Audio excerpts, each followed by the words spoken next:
Na mama majumbani, na mie ni waombe na saumu hii wasiwe wakorofi kuwazuia waume zao kuoa mke mwingine, au wasiwe wakorofi kusema mimi huko mke mwingine sijui, huyo utajua mwenyewe. La, na washauri hivyo kwa sababu mbili. Sababu ya kwanza, mimi najua iktashafa ulama, hakuna mwanamume dunia hii aliyeumbwa akae na mke huyu.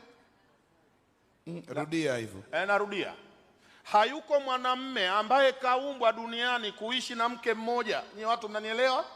Ukimuona mwanamume ana mke mmoja, ziko sababu tu, pengine kipato hakitoshelezi wake wengi, lakini sababu nyingine ni lile vuke la humu ndani. Huyo aliyomo ndani ana vuke kubwa na mada yake ni kubwa. Sasa unabidi uwe na sana. Naam. Tutapikiwa iftari leo kweli? Mimi na wewe. Tutapikwa, tunasomesha dini sisi hapa. Haya basi, waambie. Na kama upikiwi twende Al-Urba tutafuturu, si Al-Urba pale. Al-Urba ipo, Sheikh Abdallah anajua bwana.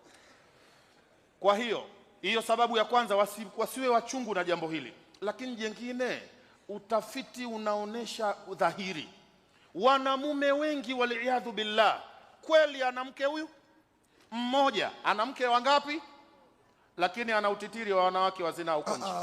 Inna lillahi wa inna ilaihi. Sasa hilo ndio kesi hiyo. Tafadhalini tusio tunapenda kupindisha haki.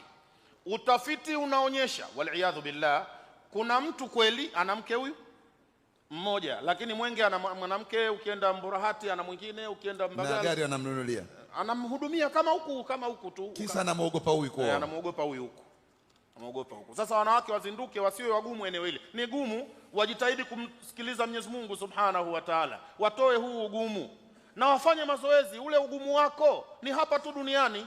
Mwenyezi Mungu akiridhia ukaingia peponi na mmeo, hutokuwa peke yako, mtakuwa maelfu ya wanawake kwa mume huyu. Sasa uanze mazoezi hapa kabla ya kuona.